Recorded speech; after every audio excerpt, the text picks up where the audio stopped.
Hello, this is Whitney Fisher with Nikki Darwin, and we are with Many Hands for Peace.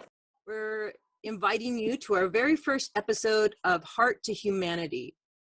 And these episodes are going to be covering the heart connection or the heart sharing of information from people who have been walking forward to bring something good to humanity to help us in our planetary evolution. And so do you want to say hello, Nikki? Yes, hi, this is Nikki, and I'm really happy to be here and sharing with you our adventure this evening. And Nikki, do you want to share a little bit about what Many Hands for Peace is about? Well, Many Hands for Peace to me is you and I, not just Whitney and Nikki. It's all of humanity that has been gifted with this magnificent technology from Marin Kesh. And we've been experimenting with it now for, a year and a half. And we've had some really amazing things happening in our lives and in the lives of our friends.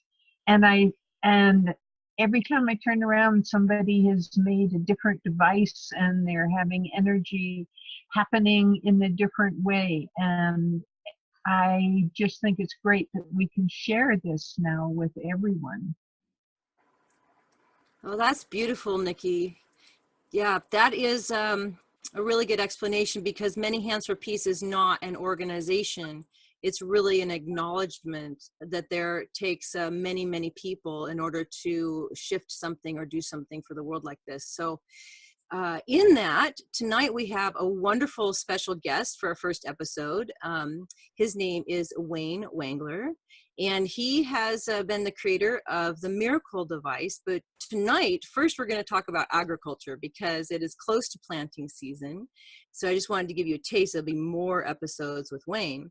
We're going to talk about plasma technology and how it relates to agriculture, or how you can use it in agriculture.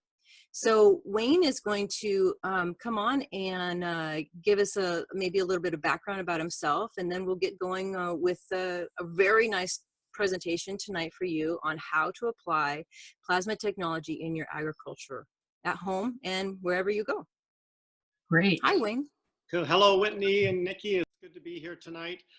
It's interesting for me in my contemplation, and sometimes I'm kind of a deep thinking guy. I was looking back at the series of events that led us here tonight, and the synchronicity in my life has been so extraordinary over not just the last year and a half, but when I look back, probably 30 years of different events that led to this point. And as some people have said, my life's journey really has been to unfold at this point in time these potentials. So here I am, just filling in my little part of a bigger puzzle. So what we are going to focus on agriculture tonight. But for anybody who's listening to this, as it goes out to whomever, the concept that we're going to present here with the plasma is so unique and so out of the box that you have to look at this with the open mind, without any preconceived notions that it's possible to influence water with a frequency and have it affect another substance, another human being. The potentials are so large, and yet the understanding of how it works and everything is so unique to everything we understand in our science community that a lot of people may have difficulty in accepting something so out of the box. So I am going to try and do, when we get into this tonight, a little more of a discussion and explaining how and why that part of the physics of this works to the best of my understanding. And anything I present here tonight is to the best of my knowledge. I could be wrong. I'm just a farm kid, and I do better with a chainsaw than a computer. So there's that that I may not be exact on with the information or the history of chemistry or whatever. It doesn't matter to me. It's the general understanding that I'm trying to present and share, and ultimately the experiences with the agriculture. Because this is part of that synchronicity again, but what I've sort of stumbled onto or figured out that was needed may not have been addressed so far, and I haven't followed a lot of the agricultural stuff up to date that's going on in the Keshe Foundation, but this is just my experience, and it is all of us contributing with our experimentation, our minds, into an evolution of this planet into something that needs to happen, and it needs to happen fast. So that's where I'm coming from as far as my intention. And absolute hats off to Mr. Keshe and the Keshe Foundation. Their initial knowledge and understanding and commitment to this whole big adventure is it can't be given appropriate value and appreciation. Mm-hmm. And we're all there again. We're all playing our part of the puzzle, sort of thing. So away we go.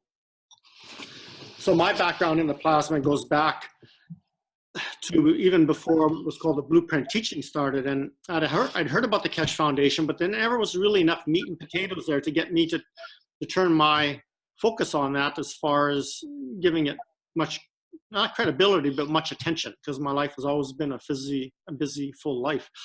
But when I heard Mr. Keshe do the talk about, or to the ambassadors of the world, I said, there's a guy that has a big picture of where this world can go and what he wanted to do to take it there. So I said, okay, I'm going to follow along and let's see if he's for real or not. Because, you know, I have this saying that you don't know unless you go. And by that, I mean, if there's a potential there, you have to explore it. And then you take what's laid on the table and either you flush it down the toilet or you take pieces of it. Or I have what I call a neutral file, where if I can't make the yay or nay to it, it just sits there until I have more information that I can assess and give it a sort of a substantial perspective as to whether it's for real or not. So that's important with all of this, because it's the open mind that's going to take us into the adventure, and it's my open mind that's led me to what I've accomplished so far. And sometimes my jaw drops at what's unfolding here with Miracle and some of the other aspects, not just the potentials in the bigger picture, but my life as well, as like some amazing stuff's going on. So anyways, that's that. Wayne, can you point out the Miracle apparatus to us, please? Are you seeing me okay? Because on my screen, I'm just seeing you or Nikki. But yeah, we're seeing you okay, and we can see the apparatus behind you. I just wanted the listeners to be able to know. Call this entity Miracle, and it basically is a device, a apparatus that you can actually go into and experience the plasmatic field. And it was designed based on a statement that Mr. Keshe made, a one-line statement one time in one of his teachings, the Blueprint teachings, to which I have listened to up until recently, every one from October, I think 26th of 2015, without missing one. Or at that time, the person with me, Belinda, who was also quite enamored with the potential, she would listen and I'd be out there doing the practical application. So it was a two-person adventure into expanding the potential of all of this. So in one statement, he said, if you could make a unit big enough to go into, it would probably heal just about anything. And that kind of got me enamored, because there's three areas that I've been kind of interested in relevant to the plasma potential. One, of course, is the energy potential, that we could have enough energy from another source. And I know Mr. Keshe doesn't like free energies, and that's fine, but basically an alternate energy that is sustainable and free from the standpoint of its supply, to be able to utilize to make our lives freer. Number two was the health concern, that I could have something to assist people with. Because one thing I've noticed in my life, there's so many people that they're desperate for something to help them in their situation. And the conventional medicine just isn't quite reaching that plateau that they need. So if this was something that could help them, then that was number two. And then number three for me is agriculture, because I come from that background.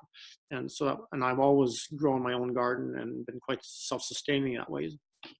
So that's the three sort of mandates that I took up to accomplish. But yeah, Miracle fits into the health aspect.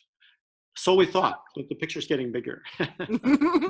Oh my gosh, it's such good stuff, because as listeners tune into our future shows, we're going to go over all of the great progress that Wayne has been able to work through and experience with the creation of his Miracle apparatuses, or apparati, if that is it. They all bear the same name.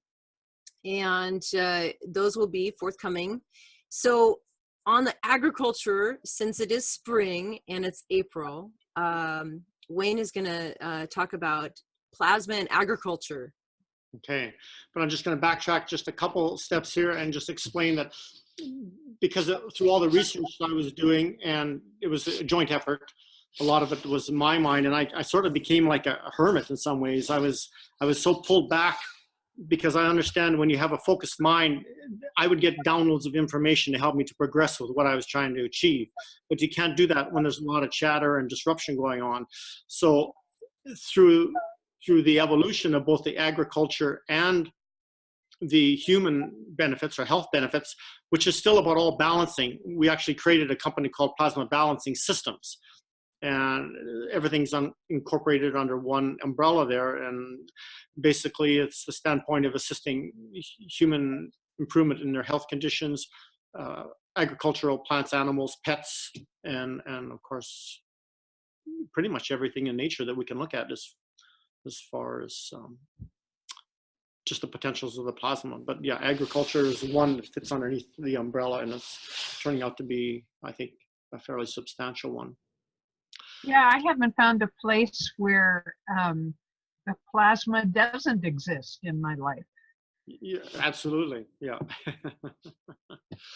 So agriculture, I just maybe a little bit of my background there. I'm a farm kid born and raised basically, and even going through high school, I worked because at a certain point my dad left the farm, we sold the farm, and we lived on an acreage, but I worked for a neighbor farmer that had a big conventional agricultural operation. He was state of the art. So I worked for him through high school. And then actually when I was 21, he hung a carrot in front of my nose and he got me to come back, and I was managing his fertilizer dealership that he had. So I have a fairly well-rounded background from the conventional side at that point. And then I actually went back to university for a very brief period of time in agriculture, specializing in soil sciences, but I didn't last. I just couldn't stand the lack of common sense and what would you call it, just the practical application of some of this stuff. So I just had to run away. So I did that.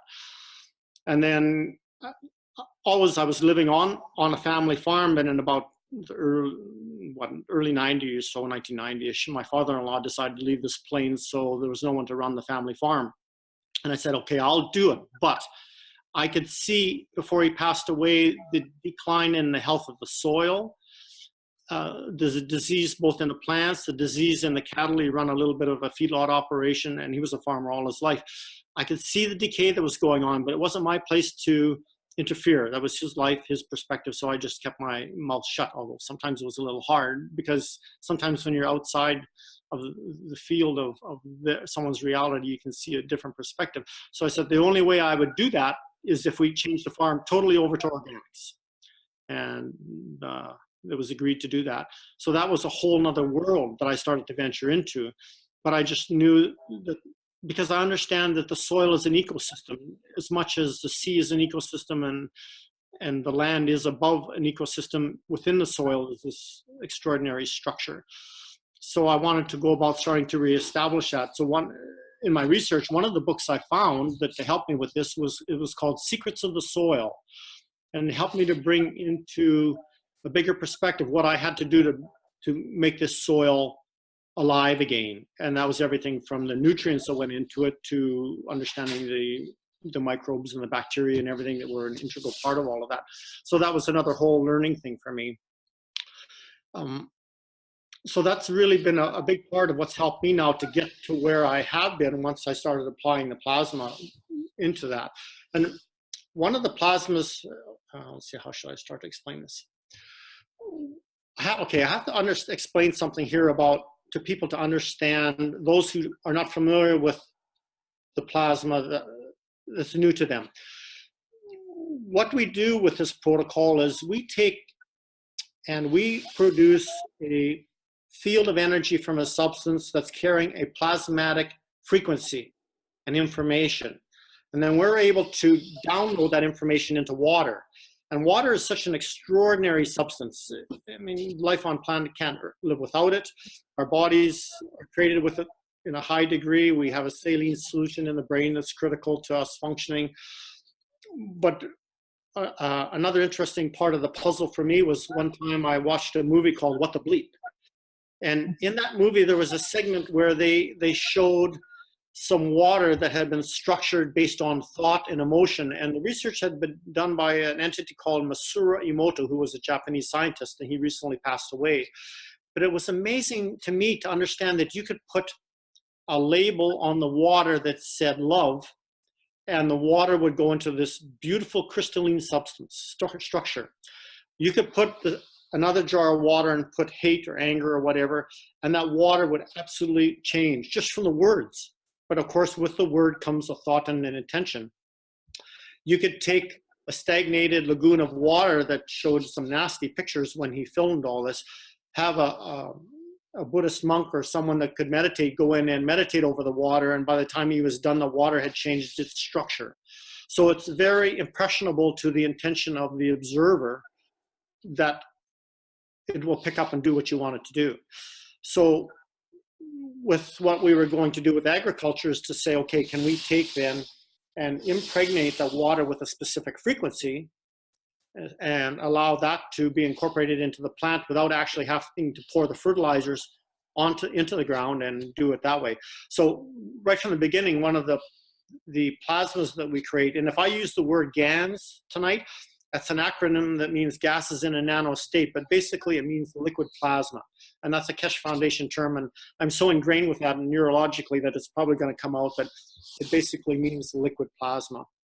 But one of the main plasmas that was created for the agriculture in the beginning was a CO2, carbon dioxide plasma.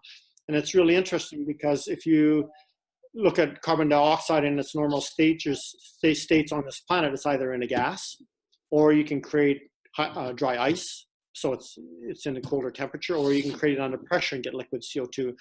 But this is the first time, and Mr. Keshe said it was confirmed at, I think, Georgetown University, that CO2 liquid was able to be kept at room temperature and normal atmospheric pressure. And where's my little cup here? It's gone. Anyways, it's coming. I have a picture of just what that looks like. So we were able to, through the process that Mr. Keshe taught us to do, take and create a CO2 liquid in a plasmatic state. So then with that substance, then we were able to transfer that information into the water and then simply put that onto the plants. That was the theory. It was all a theory to us. And so much of this has been just that, theory. And Mr. Keshe is great for giving us a carrot and saying, now go play in the sandbox and see what you can do. And it's been a wonderful aspect to force us to develop and create and become greater than just handing it on a silver platter. Although there is sometimes, I think, a little more information would have been handy. Anyways, this is a cup that I drink out of the water because it's beneficial basically to all life. And I'm not sure if you can see there, but there's a white substance in the bottom. And that is actually liquid CO2. So that's what we started off creating, most of us very early in the understanding of the plasmatic nature of substance to apply. And the CO2 basically does support pretty much all life.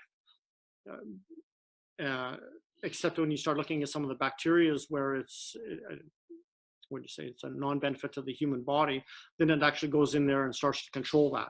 So it has the advantages from both sides of that.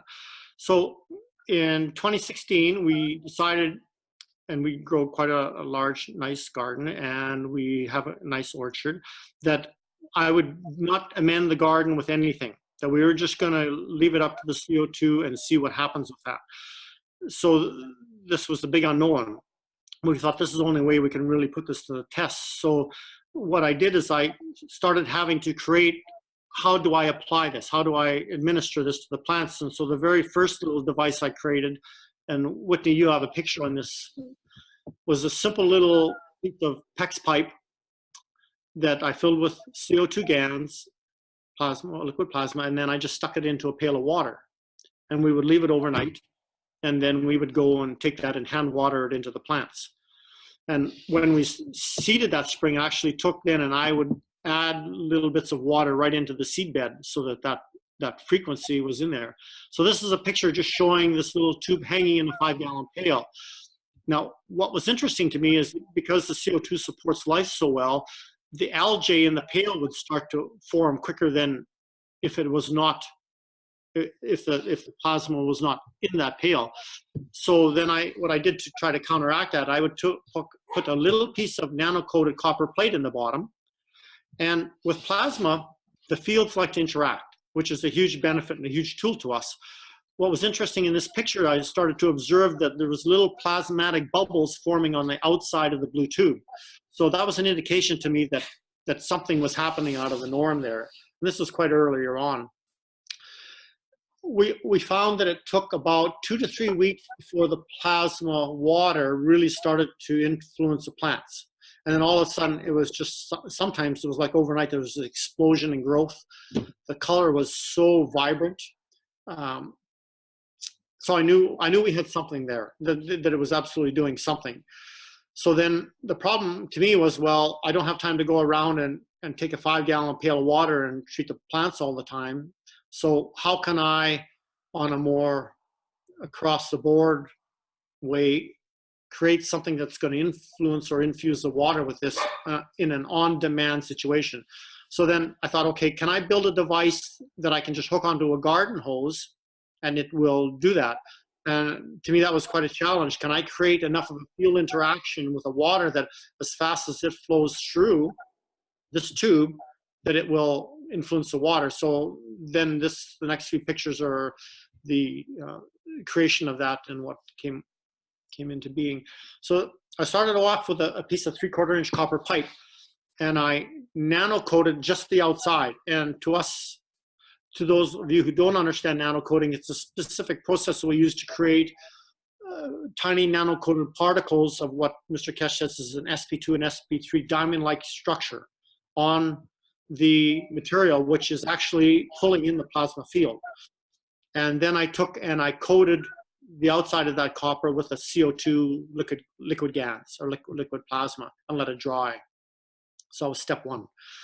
So then step two, I took and I filled a little 1/4 inch irrigation tube. I filled that with CO2 gas, and I actually added into it a little tiny bit of what we call a CuO, and it's a copper oxide. And any of us involved in agriculture for a very long understand now that we're moving more towards copper-based products because they assist hugely in pest and disease control.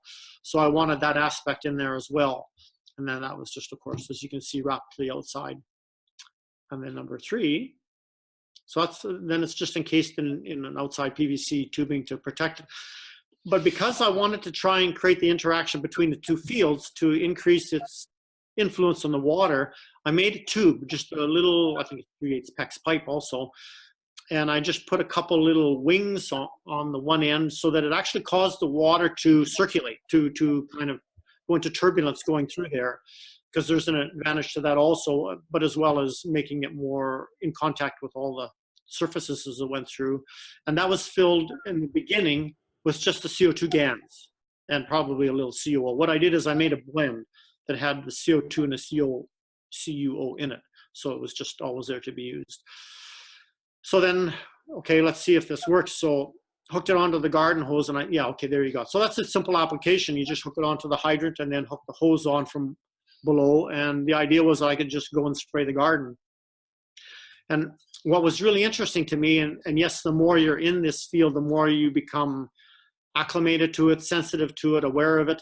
But when I was spraying the garden after 3 or 4 minutes, I could actually feel this feeling in my hand, this field in my hand. And unless you've experienced that, you have no reference point, but it's quite a unique sensation.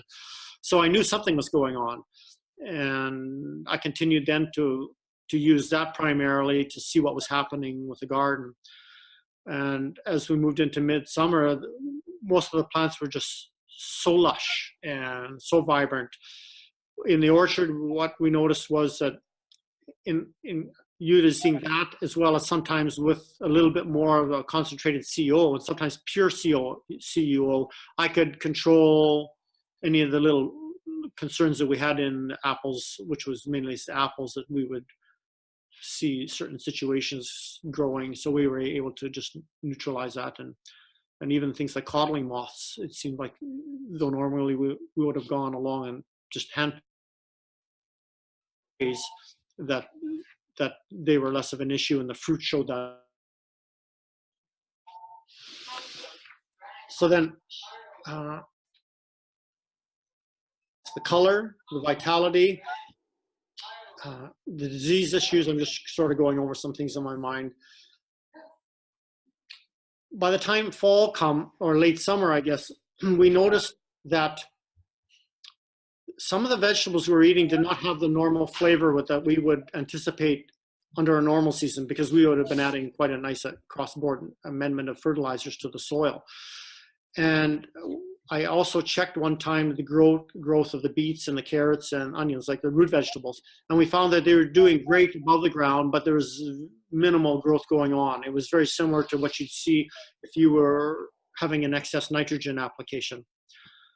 So then what I kind of thought was going on is that the CO2 was providing the growth similar to what nitrogen would do, but that the nutrition that was coming from the soil wasn't there because we hadn't added that in. And this was at that time in the Pacific Northwest and Washington, so there's a high rainfall, and there's a lot of leaching that goes on in the nutrition in the soil in the wintertime. So that hadn't been put back in there. So then I decided, okay, can I create a fertilizer gas or fertilizer plasma that would incorporate all that into it? So that was my next step. In my agricultural background, one of the concepts was the remineralization that I came to understand. That was so critical to the flavors of the plants, health of the plants, all of that. So this was just a couple photos here of an interesting little experiment I did. One of the neighbors was thinning their beets one day, and they had yanked out, not dug out, but just yanked out a bunch of the excess beets. And they said, "Do you want them?" And I said, "Okay, let's do an experiment." So I split them into two plots, and the one on the left was just given regular water, and the one on the right was just given just the CO2 water. And the vitality, the survival rate, the quick return to vibrancy was way, way quicker than the ones that got regular water. So that was another indication to me that there was a huge benefit to what the CO2 was doing. The fall, by the time we got there, relevant to just the CO2, we were quite impressed with our grapes. Normally we would never have had such full clusters, and the full clusters were so consistent across probably 80 feet of vines. So that helped me understand that there was a benefit that was going on there, just relevant to the pollination, for lack of a better word, of the grapes. And there again, the leaves were just so vibrant, the growth was so expanded over the summer. And the other thing we noticed was, here's another picture here right after this about the apples. Yeah, our fruit was so clean, so unmarked, because there had been very little pests that showed up during the summer. So that was sort of a nice benefit as well. And when we look at some of the issues in all of agriculture, if we can implement this into there and make a healthier, cleaner crop, then that's huge benefit to profits and just what's being supplied to the consumer. And then so this is just a cute little picture, because sometimes this is in such infancy to understand what can be done with this, but what I would do is I would spray all the flowers, everything in the garden got sprayed with the CO2 plasma. And this one rose, and this is fairly late in the summer already, it decided it was going to go from so close to a white to this pale pink, and it started getting all these interesting little marks on it. It was just about like a rainbow trout, and it wasn't any kind of disease, it was just a change in the pigmentation. So I thought it was kind of interesting how that started to develop there. Another thing, just one more observation on the garden, we had two persimmon plants that had been there for eons, that existed before I ever showed up, and they had survived every winter, but barely. And the amount of growth every year is just a few leaves on it, and we contemplated pulling them out, but it's like, okay, we'll just leave you do your thing. But once we started spraying them with the CO2 fertilizer water, just the CO2 water, not fertilizer at that point, they just come back to life. And the growth was amazing that started taking off with them. So it's going to be interesting to see this year if they'll actually produce some fruit finally. So then the big experiment was, okay, let's see if we can make some fertilizer GANs. And yeah, I have to stop and explain this a little bit about what is the plasmatic state. So I'm going to get you to come back so you can see what, or am I showing up there right now? Or is it the photograph picture? That's Nikki. All right. So yes, you're up now. Okay. Go ahead. So this is just, I'm going to try and explain and understand a little bit about how the plasmatic field works and interacts with not just us, but with nature. So one of the concepts was that, well, if we can take any substance and actually change it into a plasmatic state, then we can allow that to be used to influence whatever we want to apply to. So one of my first experiments, no, it actually was my very first experiments, can I create the GANs out of egg, a plasmatic state out of eggs? Because if there was ever one food that I would see as the total food, that was eggs. So I went about trying to create that. And when I was done, it was interesting because I can hold this jar up to my chest and I can feel the field going into my body. And when I had this sitting at home, there was actually, it was interesting. The big miracle you see behind here, there was a little prototype built first. So I would set this jar into that. And if I was working around the house during the day doing some of my plasma stuff, I would find that that field was emanating out of that unit and that I never had any hunger. So my body was actually absorbing the pure field, the pure energy of that frequency of that substance. It is one of the beautiful observations that come from Mr. Kesh in the function of the human body, that when we digest our food, it's actually changing it into a plasmatic state. And that then it's in that state that that energy is transferred to the cells. So that was the concept that we kind of looked at as to how to do this. And it was, you know, one of the beauties about all of us working together throughout the world. There was a gentleman in Europe, and I've been learning Australian over the last few years, and Belinda was Australian. So she would say that he was a very clever sausage, because what he came up with was a way that he could duplicate the digestion in the human body.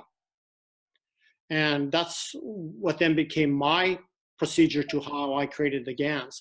But people have held this up to their chest, and they said they can actually sometimes taste the flavor of egg in their mouth. So that feel is being absolutely transferred to the body. So it's kind of the same concept that we're using for plants here.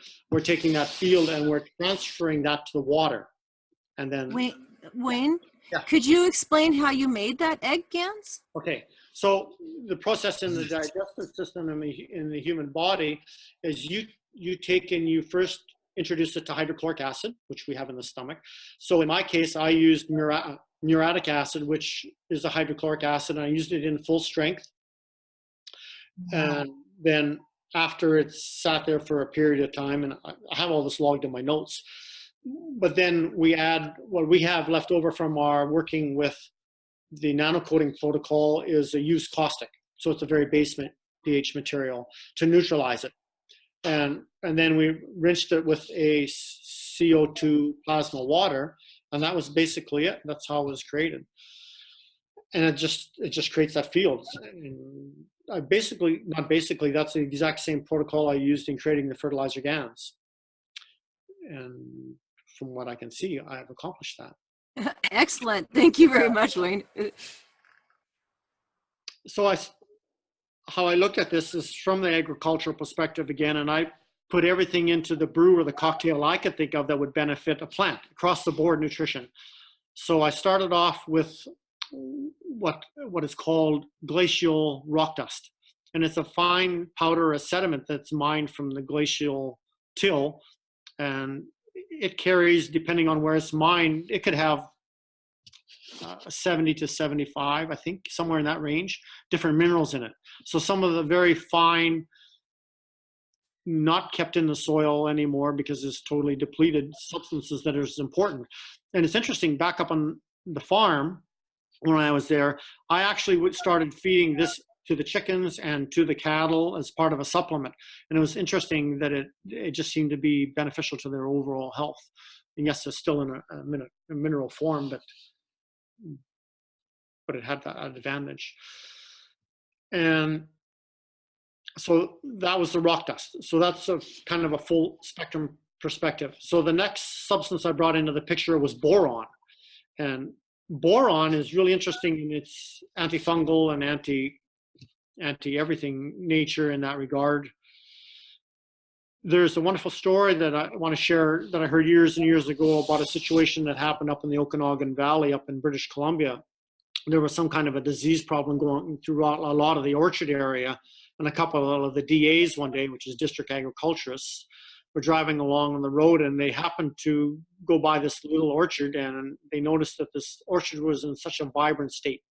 So they go in and they talked, and from I get the picture, there was just this kind of old bachelor farmer guy. And they said, well, what are you doing? Why is your orchard so beautiful? And he said, I'm not doing anything special. So when they finally got down to the nitty-gritty of it all, what he was doing is he would wash his dishes in borax. And then when he was done, he would take and throw his dishwater out on top of his orchard trees. And borax is basically the mineral boron. So they realized that the soil was diminished in boron. And boron is very susceptible to being leached out from excess rain. So I added that in there to help with, well, it's all about the full perspective nutrition to the plant. Because if the plant has got everything it needs, it's in a healthy state. So there was the boron. And then the next thing was soft rock phosphate. And in the conventional, and this is something that maybe is going to be a big addition here, if this can be incorporated somewhere along the line into commercial agriculture. Phosphates in the normal conventional fertilizers, they have to add acid because normally phosphates take about 5 or 6 years to break down to where the plant has total access to them. So by adding acid, then that helps that breaking down. But in doing so, they're changing the pH of the soil, which starts to kill that whole ecosystem if the pH is out of balance. And I'm pretty sure in some areas in Europe, they've actually banned the application of those type of fertilizers. So that was added into there. And it is one of the NPK, if we look at the big three that's added into normal fertilization of the crops, that's one of those three. So this is a huge potential in helping with the overall health of the soil as well as the plants. And then I went into just some of the other normal additives that I would have used, not so specific. One of them was azomite, actually. And azomite is fairly close to a rock dust, but because it's different mine, different sources, I was just covering my bases. So if there was something else in there beyond the rock dust, that I had also got that in there. Then I went to potash was added in. That's also one of the NPK aspects. And then Epsom salts, which is magnesium sulfate. So the sulfur is important, the magnesium is important, so that covered those bases. And then I had to do this just with a commercial fertilizer, but I added calcium nitrate. So that provided the calcium and the nitrogen. And then the final thing was actually eggshells, because I wanted more of a natural source of the calcium in there. And there's a product called calcium 24 that one lady was telling me about, and she said its effect on the plants is quite extraordinary, and I never used it. But I thought, well, let's just cover that base as well. So I got everything as full spectrum as I could get. So then by the time I was done, this is probably, where would we be in a timeline? Early August to mid, no, it was later than that. Probably first week in September. So I started to spray a few of the plants through the inline ag tube to see just what the influence was going to be. And there again, there's always this potentially 3-week lag time. So I'm observing what's going on. And then by the time the next picture that's going to come up that I took, I think it's the next. No, this is just interesting. This is a picture of the boron GANs, because before I used it in the fertilizer mix, I actually made up a solution of that so I could use that directly as a application for any pests that we had on the plants. So then I could just put it in a sprayer and spray the orchard or whatever I wanted to that looked like there was an issue, of which we didn't have much last year anyways. So this is pretty much the end of September now, and this is one spaghetti squash that was in the one garden, and it was not in a great quality of soil to start with. But what I noticed was at the end of September, or not by the end, but a little bit earlier, this plant was just starting to explode with new growth. And we're reaching the end of September by now, and it should be saying, well, I'm certainly done, because of course the squash like a lot of heat units. But if you look closely, there's actually 4 new fruits that are growing, and they're about 8 inches apart. And what was unique is that every one of them produced a fruit. And quite often with squash plants, you may get 1 out of 4, 1 out of 6, depends, but there's certainly a low rate of flower to actual production of fruit ratio. So everyone was producing. So then the next picture. So on September 30th, I took this photograph to show the one squash and the size it was at. And the ruler doesn't do it justice, but it actually was right at the edge of the vine. So it's sitting at roughly, 3.5 inches. And then by October 4th, this thing had exploded to where it's very close to 5 inches. The growth was phenomenal, what was going on. And so that was wonderful to me to see that come back that late in the season. And it started off with primarily one of the vines showing the growth, but then a second one really picked it up, and it basically started doing the same thing. And it was just the frost in the end that took them out. And one thing I should mention on observations from the year is that we did not notice any difference in the resiliency to frost. When the frost hit, that basically was the end of these type of plants.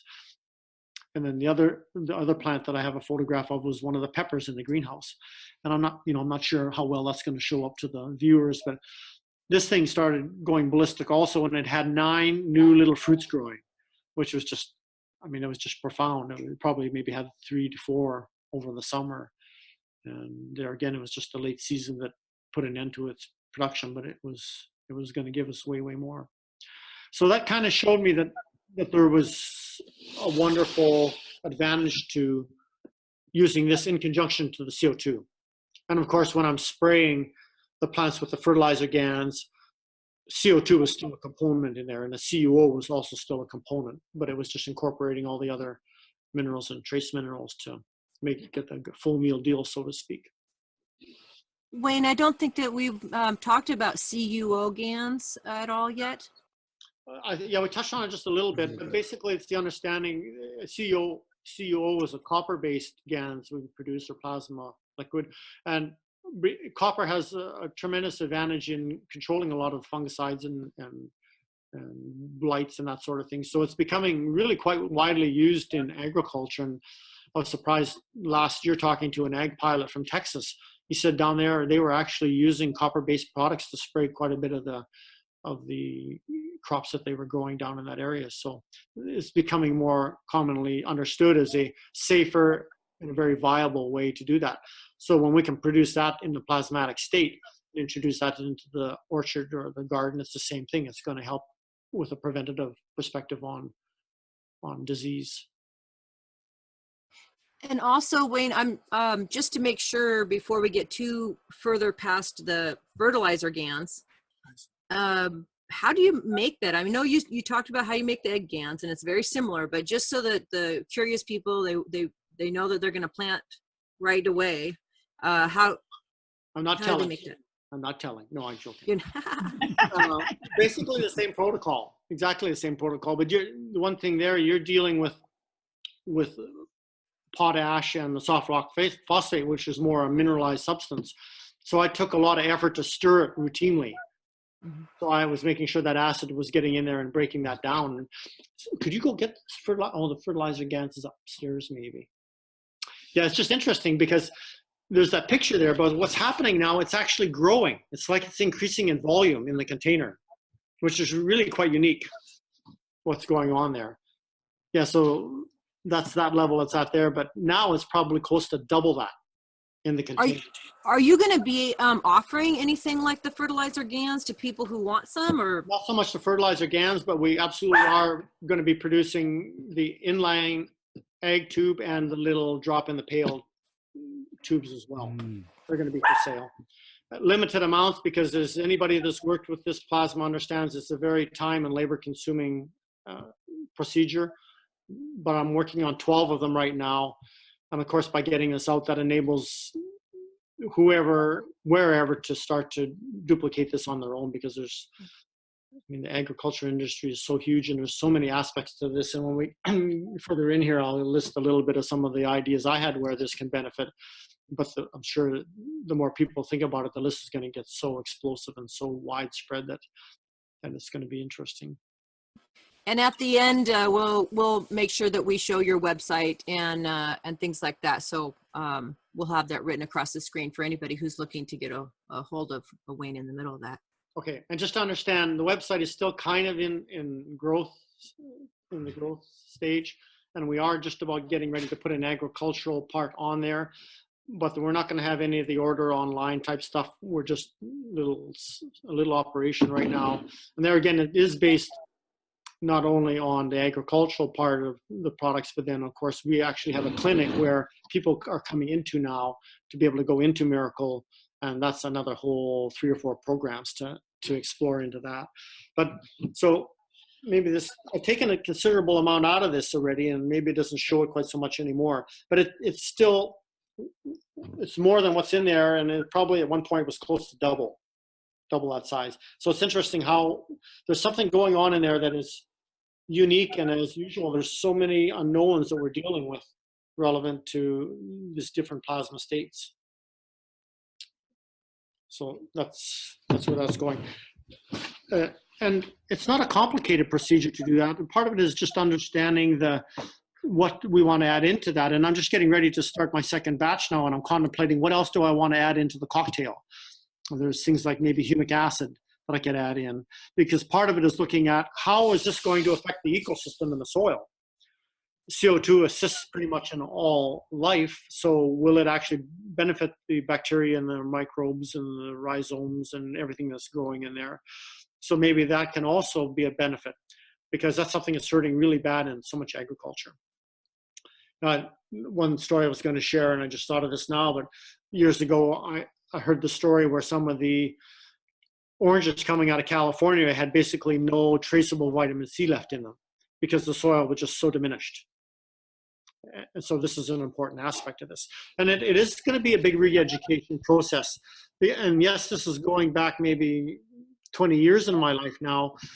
But at one point when I was involved in the organics industry, I became the president of one of the OCIA chapters, which is the organic organization that comes and monitors and inspects your field. So we had all our farmers get together as sort of a little get together and share organization. And it was quite a large area that was encompassed into that.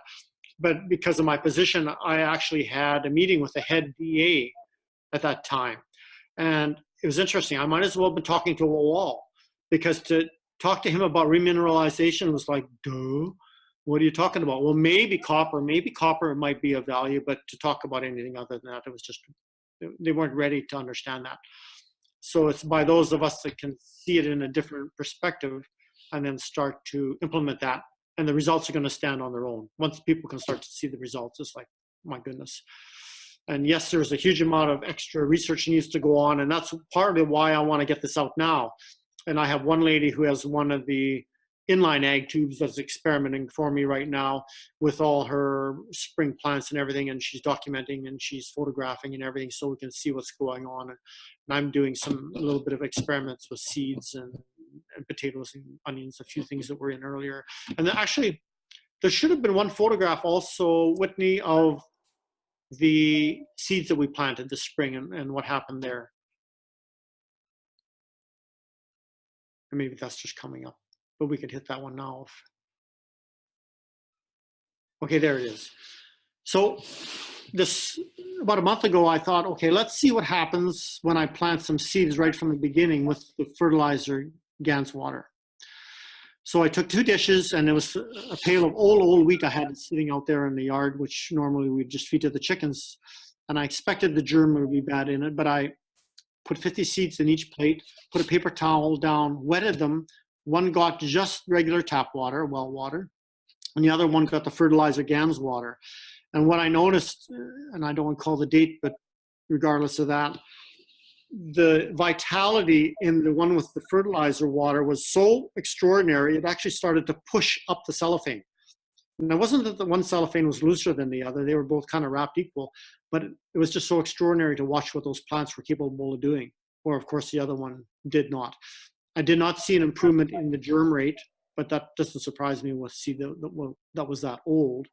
But I thought there's just another simple little farmer kind of experiment to show that there's something beautiful in what happens when you add this into the equation.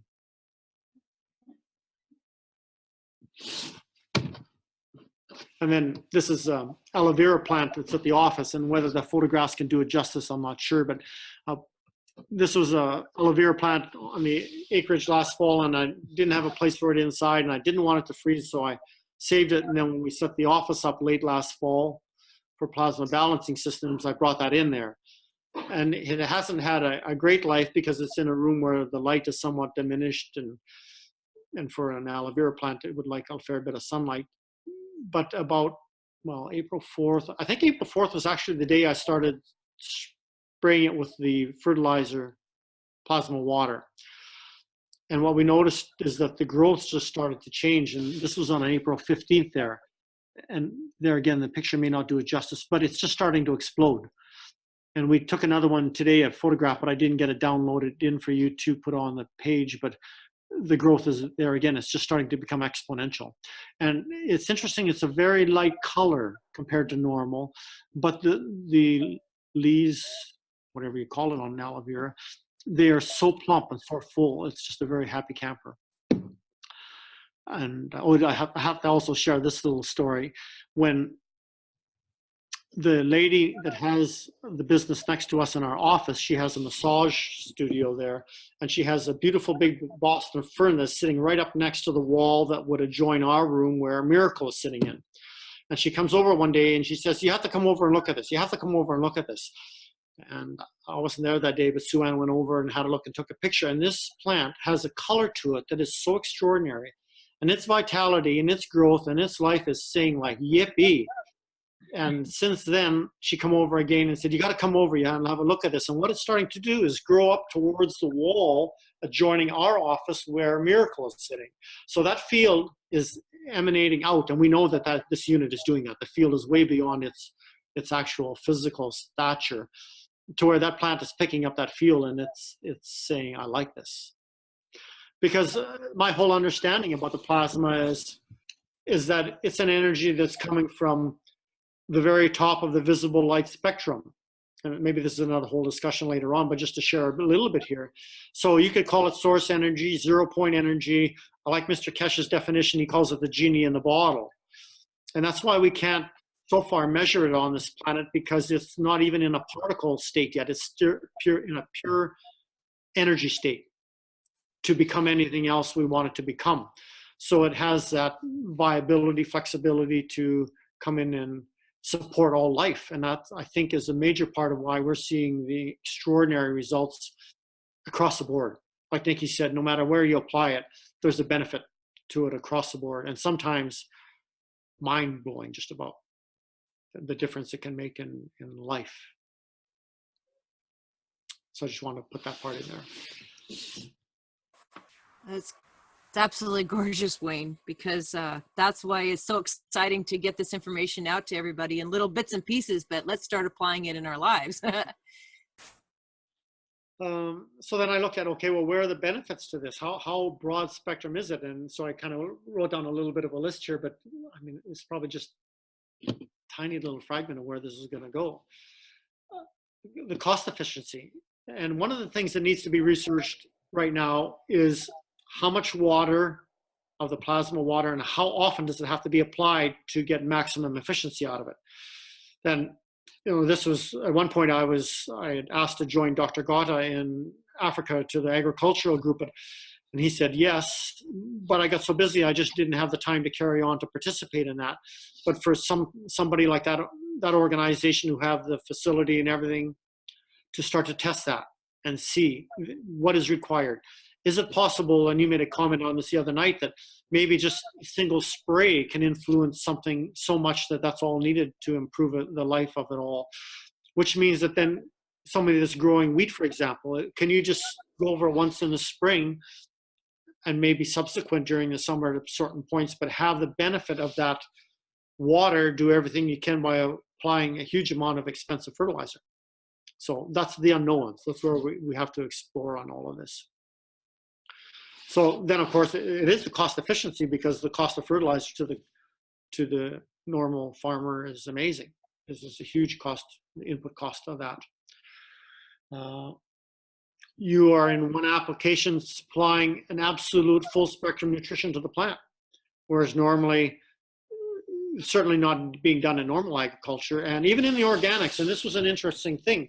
In organics, you are not required to look at any aspect of remineralization. And when I started interacting with the organic organization, they had no knowledge of the concept of remineralization. I sort of brought that into the picture for them. And if you've ever gone to a store and you bought an organic tomato, organic carrot, for example, and you brought it home and you ate it, and it has really very poor flavor to it.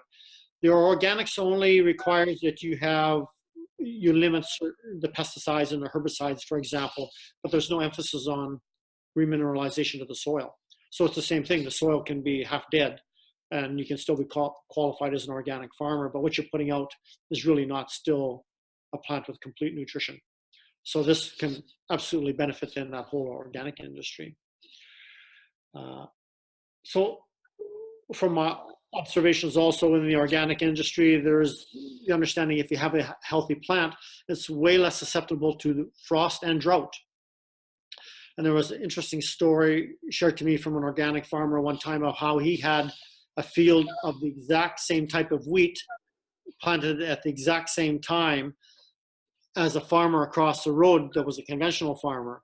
And the frost came along in the fall and it wiped out the conventional farmer's crop early, but his sustained through it. And it's because if you have a high level of protein in the grain, it is more sustainable. It's healthier to be able to protect itself from that environment. So there's that advantage to it also. So if we're growing healthier plants that have more nutrition into them, and you're growing feed, for example, that's then being fed to chickens or animals in the agriculture industry, you're giving them more nutrition. They're going to be healthier. So you're not dealing with disease issues. And that, of course, applies without saying anything to the plants. So you're not dealing with disease issues. So you have less mortality in the animals, less sickness in the animals. And it's an interesting observation. I was in Africa in about 1985. And of course, the soil over there it was kind of a red alluvial soil, I would call it, to the best of my understanding. And certainly not over-farmed or overgrazed. And the beef that I ate over there, grass-fed beef, was so superb and beautiful in its flavor. You know, they can talk about grain-fed beef, but it had everything going for it, that the best beef I had ever eaten, except for what I grew on the farm, of course, because I added rock dust into their diet. So they had that full spectrum. So the flavor was, in my beef, superior. And I had people sometimes would drive 600 miles to buy a beef from us, because they absolutely wanted that meat in their deep freeze. So then it becomes healthier and more nutritious for the animals. So the flavor is enhanced. Longevity of the produce. There's one of the plasma entities down in, or beings, people down in Australia who's been quite active in the organics for their agricultural greenhouse operation, and it's a commercial operation. They found that because they were using the CO2 water in their plants, that after they harvested to go to market, that the lifespan of those plants was like doubled, sometimes more than that. So the shelf life increases. So that becomes less waste, more productivity as far as profitability to all of that too. And also, no, go ahead. Sorry, Wayne, I also understand that the yield was 2/3 as well. Of course it would be improved, of course. Mm-hmm. The issue with the acid and the phosphates, and I kind of touched on that, but if we can move towards having to use all these acids in the soil, then that's going to also just benefit the life of the soil. And I watched some soils where the organic material is depleting, and you can have a huge rainfall, and 2 days later the soil's cracked open because it's dead. It's just dead soil. And yeah, you can force a plant to grow, but that doesn't mean that it's going to be healthy or it's going to be vital to what's supplied to the people eating it. The floral industry. This was one of the first things we did when we made the CO2 plasma, is we had some flowers and we would add the water into the cut flowers, and their lifespan would double, sometimes more than that, before we had to throw them out. So if you're incorporating that water right into the plant as it's growing, and then subsequently the florists are using that water when they sell the plant, you're going to have a much, much increased benefit to the people that are buying that as a consumer. Hydroponics. I mean, to me, this is potentially so huge, because if all you, hydroponics, of course, is just using water to feed the plant and supply the nutrition. So this is like made in heaven for those people, I would think, and we'll just see where that one goes. And the fertilizers, of course, that they have to purchase for that are quite expensive. So that's a big one. And of course, this is I think the most important one of all, Whitney, very important, that if you use this in vineyards and you have a better nutrition for the vines, we're going to have better wine. And that's the biggest benefit I can see to all of this. So that's a few, and we'll see where it goes. But this is step one. So I just wanted to share this tonight and get this out there, and let's start seeing what we can do with that. And as I said, I am going to start to get some of these put together. I'm probably 3 weeks away from having any of them completed right now. And I will start making some more so they can start going out to a few places and yes, it helps with income coming back into the business, of course, but also to get this out there so we can start testing and experimenting with it. Maybe details on how they can get a hold of you, because the website will have your contact email. Yeah, there's a contact email on there and a phone number, although we prefer not a lot of phone calls, or we're not going to be able to keep up to the phone call sort of thing. So preferably by email.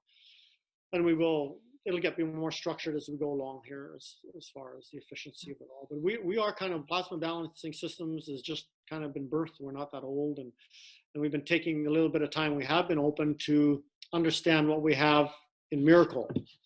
And because this is a child that I had no idea what I had created to its potential, but Mr. Kesh said when he saw it, because this is where you and Nikki and I met, was at the what was it called? It was the expo in Yelm, at that area there, and I brought Miracle in.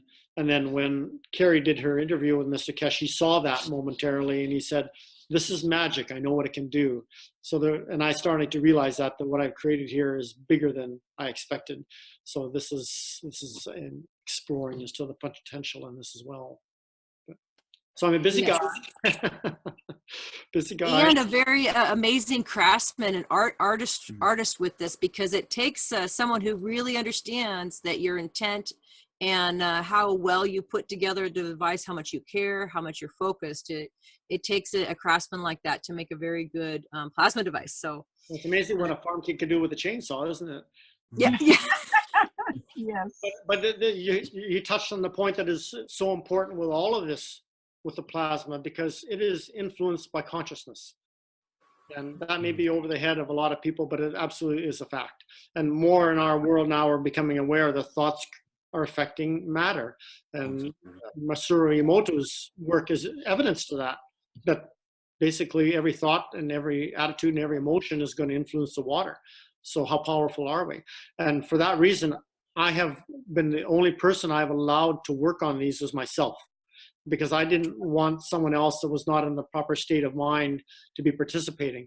And there's times when, and this hasn't been all a smooth journey. I've had to remember the saying, one of my sayings is, there's no such thing as a mistake. There's only the chance for gained wisdom, because there's been a lot of going back and refiguring, remaking, redoing, and unwinding coils and broken coils and all of that. But I wanted it to be so pure. So if I got frustrated or my intention wasn't there, I would stop and go away. And I'd leave it until I got myself back centered and straightened up and had a glass of wine or two, and we'd go after it again. Wine's my savior. So there is that part of it. And yes, I would get, part of what makes this journey so fortunate for me is I would get downloads of information. So I'd wake up in the morning and, for example, one morning really early on in this was that phi ratio was important to what I was doing. So everything that I've done, and I don't care if it's the coils from the MagRav unit or this unit as well, everything is set absolutely as precise as I could be to phi ratio 1.618. And I think that's had a big outcome in the performance of what's happening here, as precise as I could be. So yeah, it's been a 6-month journey to create this, sweetheart, and it's worth it, absolutely. And yes, this one here you see behind you, actually it's going to be for sale because we have the one at the office now, so this will generate some income, of course. And I am working on one more, partly done. It's just getting the time to put it together, but we'll just see where it belongs and to who as far as its position in helping to share consciousness. And we understand is the other thing, if we understand that the fields interact just from a close proximity of 2 containers of plasma, then we also understand that the fields start to interact between 2 units like this or 3 units like this or a unit like this and anybody else that has built the health unit in the other configuration. There's an interaction that's going on, interfacing, so to speak. So it's interesting. And this is a powerful, you have been in there, so we can get into this more in a future discussion about your experiences, but until you've been in the coherence of this field and experienced it, there's nothing that I can say in my life I compared it to. So Yeah, that's really interesting, because I've even noticed with the little MagRav units, when someone fires one up on Vancouver Island, I can feel it here on Muscogee. You just know that somebody has got theirs going. yeah, and the more we work with this, the more we become in tune to that field. And for me, the change in my body from the frequency is amazing. It's the glitter that's going on in me, the kundalini rushes that's going on in me, just the whole overall energy is amazing. And I've had the experience now where I've just gone and hugged someone and they said, oh my God, I've got goosebumps all over my body because my frequency is starting to elevate. So I'm changing, absolutely. And that's what it can do to us. And there's the love and appreciation that's growing in me. Sometimes the tears just come because it's coming from a different perspective. Yes.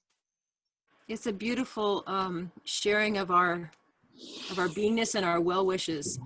And because we're a collective here working to a greater elevation of consciousness on this planet, and it's well overdue.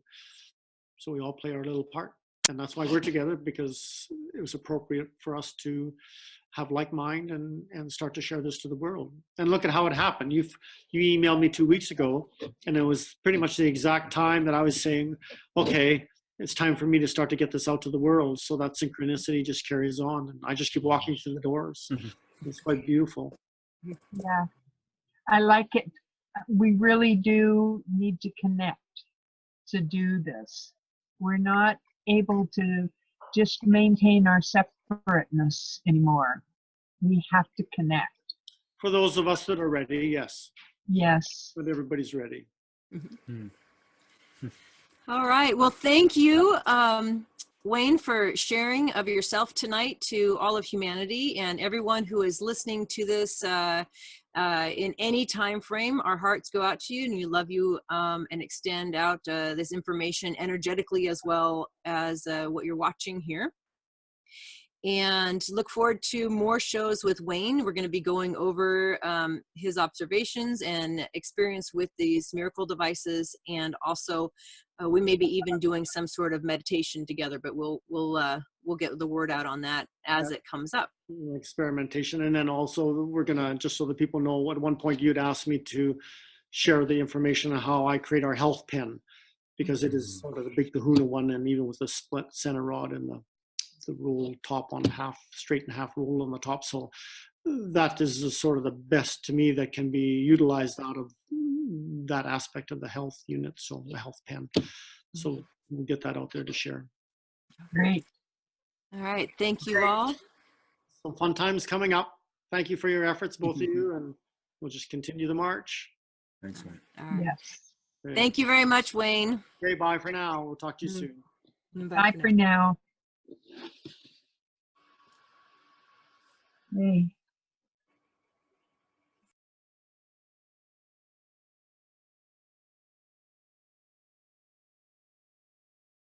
So Wayne, did you ever connect with Julius Hensel Not familiar with the name even. in the 1850s? Was when agricultural fertilizer was starting to come, and he was a chemist, and he started using rock dust, fine ground rock dust back then, and was promoting it. And of course he got run out of business with the agricultural people, but he used granite. He said that granite had the best dust.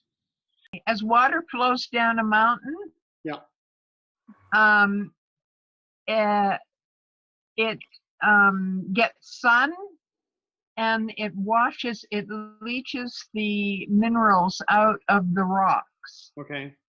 And it's kind of like nano coating the minerals from the rocks. Because he said it was real important that the water and the sun were part of the process. Hmm. Of And of using course, the rock dust that I'm familiar with comes from glacial sediment. Okay, I think I know that kind. Yeah. Yeah, they call it. There's not that many sources available of that. And there again, that's why I use some of the azomite to try and cover a little bit more broad spectrum. But when you're getting, to me, we're putting it in the plasmatic state with our procedure. So then as long as we have everything in there that the plant could ever think of wanting, we've covered the bases there. Yeah. Yeah. You know, and there again, I use calcium nitrate, which is a commercial fertilizer, but that's the only thing I could think of handily at that time where I could get the nitrogen, because no matter what I use, the nitrogen is pretty much going to have to come from a fertilizer, other than maybe using chicken manure. I suppose that would have been another potential, because it's the ammonium nitrate out of there. But I wanted the calcium also, but once we put it in the plasmatic state, it should be fine. I was just wondering, like, just, what kind of, like, ratios are you putting all this stuff together in the fertilizer can? I'm terrible that way. just I know, a pinch here and a pinch there. Chris should be rolling his eyes at me because he said, we want science, we want everything specific. And I understand that, but Swan looks at me when I cook in the kitchen and she says, you never measure anything. I said, no, I just kind of go sprinkle, dab. Yeah. But I don't think the ratios are that critical, because as long as you have enough in there, the plasma is giving and the plant's taking whatever it needs. So it's not like you're going to overdo the nitrogen sort of thing. Okay. So when I do this next batch, I actually am going to measure before I put it in there and see. But I think sometimes when we do an initial experiment, it's sort of like, will this even work sort of thing. So you don't have any perspective on it. So you don't necessarily take the proper protocol to document everything. And with something like that anyways, because it was sort of like, well, will this even work? Can I even create the GANs sort of thing? But the results is looking quite spectacular. Well, I was just looking for like a general mark, like, like it's not like you put like 10 pounds of potash in. No. An ounce of glacier. You probably put 2 tablespoons of each one of those substances. That's all you need. Okay. Yeah. Thank you. One is that little tube I made that goes in a pail, but for me, it's the inline unit that I use now because it's just so easy. You just spray everything. And we understand this from Kesha's teachings, and I observe this also, but the field just starts to spread. And it gets so you can't even do an experiment without having a test plot that's maybe 100 yards away, because that field is interacting with it already. Right. So one other application also with this inline device that I've made is that you can just put pure CO2 plasma liquid into it. And I've made several of these that actually just go into the main line coming from a well.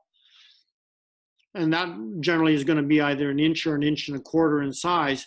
But that means everything on the property, you're showering in it, your tea kettle is getting filled with it. The whole property is getting infused with that water. So it's just a whole total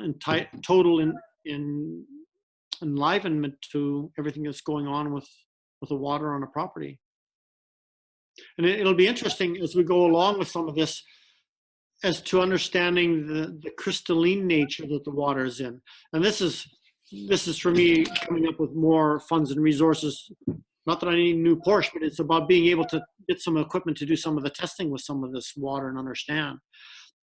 And there's a tool out that's called BioWell or Sputnik, and basically it's a computerized system that reads photonic and electron emission, and they can give you a computerized computerized picture of whatever you want to test, and that includes water, includes food, includes humans, includes the environment.